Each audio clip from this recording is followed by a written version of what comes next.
Hello everyone, আসসালামু আলাইকুম। এখন আপনারা দেখতে পাচ্ছেন সাতক্ষীরাতে প্রচুর বৃষ্টি হচ্ছে।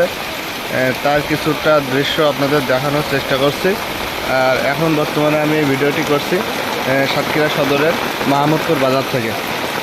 আজ মাহমুদপুর বাজারে হাটের দিন ছিল। এখানে তরি তরকারি বিক্রি হচ্ছিল, কিন্তু বৃষ্টির কারণে সব দোকানদার তরি তরকারি উঠাই নিচ্ছে, না হলে বৃষ্টির পানিতে সব ভেসে চলে যাচ্ছে। এখানে দেখতে পাচ্ছেন। আরও কিছুটা আপনাদের যদি দেখানোর চেষ্টা করি, একটু ঘুরে ঘুরে একটু দেখাই। এদিকে নাইম সর্বতলা বসে আছে, এদিকে দেখতে পাচ্ছেন প্রচুর বৃষ্টি হচ্ছে।